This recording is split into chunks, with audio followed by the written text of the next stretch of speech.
Hi అండి, welcome to తెలుగింటి వంటలు. ఈరోజు నేను ఎగ్ ఫ్రై చేస్తున్నానండి. దానికి కావాల్సిన పదార్థాలు చూద్దానండి. కోడిగుడ్లు, ఎర్రగడ్డ, పచ్చిమిర్చి, టమాటాలు 2, అల్లం తెల్లగడ్డ పేస్టు, ధనియాల పొడి, కొత్తిమీర అండి. ఫస్ట్ మనము పచ్చిమిర్చిని, ఎర్రగడ్డల్ని బాగా మిక్సీలో వేసి పేస్ట్లా చేసేసుకోవాలండి. పేస్ట్లా చేసేసుకొని ఇది పక్కకు తీసి పెట్టుకోవాలి. మనం ఎర్రగడ్డ, పచ్చిమిర్చి అండి. మనం పచ్చిమిర్చి మనకి ఎగ్ ఫ్రైకి తగినంతగా వేసుకోవాలండి. దీంట్లో మనం మిరప్పొడి వేయం కాబట్టి. ఇప్పుడు టమాటాలు కూడా అట్లాగే పేస్ట్లా చేసి అది కూడా పక్కన పెట్టుకోవాలి. 2 పేస్టులు చేసేసి పక్కన పెట్టుకొని ఇప్పుడు మనం కోడిగుడ్లు కొంచెం ఉప్పు వేసి ఉడకపెట్టుకోవాలండి. చూడండి, కోడిగుడ్లు ఉడికిపోయింది.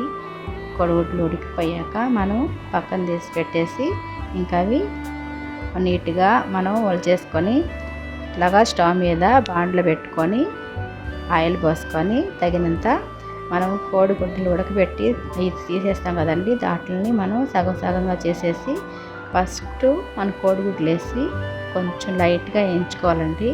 అప్పుడే కూర ఎక్కువ టేస్ట్గా వస్తుందండి. మా ఛానల్ని సబ్స్క్రైబ్ చేసుకోండి, లైక్ చేయండి, షేర్ చేయండి. చూడండి, ఇట్లా లైట్గా ఆ లోపలిది బయటికి రాకుండా ఇట్లా లైట్గా దోరగా వేయించుకోవాలండి. ఈ మాత్రం వేస్తే చాలండి, చాలా టేస్ట్గా ఉంటుంది. ఇది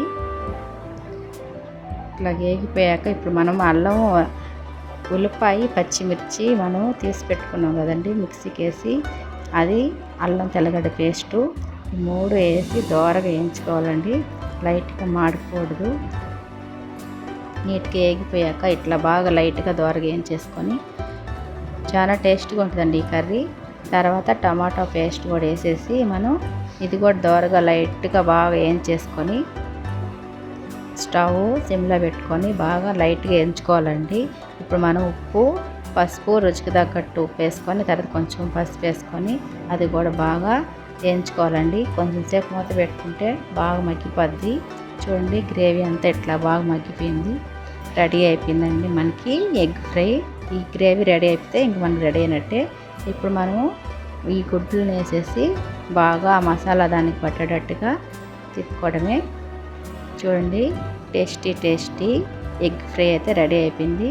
ఈ ఎగ్గుల్ని బాగా మసాలా పట్టేటట్టుగా మనం ఇట్లా తిప్పుకొని తర్వాత ధనియాల పొడి వేసుకొని తగినంత కొత్తిమీర వేసుకొని మనం ఇంకొక 2 నిమిషాలు అట్లా బాగా గ్రేవీని బాగా గంటితో అట్లా తిప్పుకుంటే బాగా అది గుడ్లకి అంతా పట్టి బాగా టేస్ట్గా ఉంటుందండి. ఇది రైస్లోకి చాలా బాగా టేస్ట్గా ఉంటుందండి. ఇలాగే చేసి చూడండి రెడీ అయిపోయింది. Thank you for watching.